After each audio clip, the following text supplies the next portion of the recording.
Hi friends, எப்படி இருக்கீங்க? இன்றைக்கி வீடியோ பார்த்தீங்கன்னா வீட்டில் ஈஸியாக சிக்கன் பிரியாணி எப்படி செய்யறத பார்ப்போம். வாங்க வீடியோக்குள்ளே போகலாம். ஃபஸ்ட்டு எண்ணெய் ஊற்றி அதில் பச்சை மிளகா போட்டணும். பச்சை மிளகா நல்லா வதங்கினோன்னே பெரிய வெங்காயம் போட்டுக்கலாம். அது ஸ்லைஸே குட்டியாக கட் பண்ணணும் பெரிய வெங்காயத்தை. பாருங்கள், இப்போ பெரிய வெங்காயத்தை போட்டு நல்லா பரட்டி விட்டுக்கலாம். அது இந்த பொன்னிறமாக வரும்னு சொல்லுவாங்க, அந்த மாதிரி கட்டணும் வெங்காயம். பெரிய வெங்காயம் தான் நல்லாயிருக்கும் பிரியாணிக்கு, அதனால் பெரிய வெங்காயத்தை ஆட் பண்ணிக்கலாம். ஆட் பண்ணி நல்லா பரட்டி விட்டுக்கணும். அதுக்கப்புறம் பார்த்தீங்கன்னா தக்காளி அதிகமாக போடக்கூடாது, அளவு 2-3 தக்காளி போட்டு தக்காளி நல்லா பரட்டி விட்டுக்கலாம். அதுக்கப்புறம் பார்த்தீங்கன்னா 2 மிக்ஸ் ஆகி நல்லா வணங்கணும், பெரிய வெங்காயம் அப்புறம் தக்காளி. அதுக்கப்புறம் அது 2 வதங்கக்கப்புறம் இஞ்சி பூண்டு பேஸ்ட், தட்டி வச்சு இஞ்சி பூண்டு பேஸ்ட் ஆட் பண்ணிக்கலாம். ஆட் பண்ணி நல்லா பரட்டி விடணும். இந்த வெங்காயம் தக்காளி இஞ்சி பூண்டு இதெல்லாம் நல்லா மிக்ஸ் ஆகிற வரைக்கும் பரட்டி விடணும்.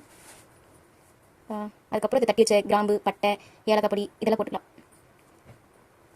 இதெல்லாம் போட்டு நல்லா பரட்டி விட்டுக்கலாம். அதுக்கப்புறம் பார்த்திங்கன்னா பட்டை சோம்பு இந்த அன்னாச்சி பூ இதில் போட்டுக்கலாம். போட்டு அதையும் நல்லா பரட்டி விடணும்.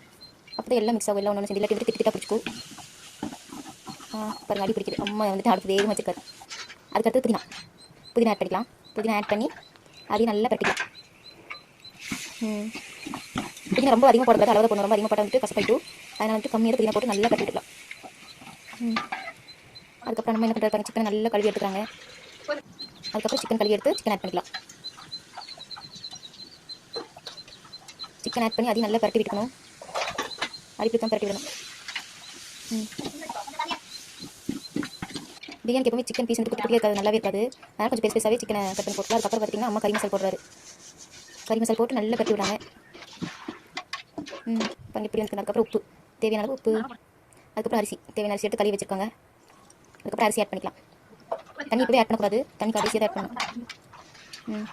இப்போ எல்லாத்தையும் ஒட்டுக்க மிக்ஸ் பண்ணி நல்லா மிக்ஸ் பண்ணி விட்டு தேவையான அளவுக்கு நம்ம தண்ணி எடுத்து வச்சுட்டு அரிசியை தண்ணி ஆட் பண்ணிக்கலாம்.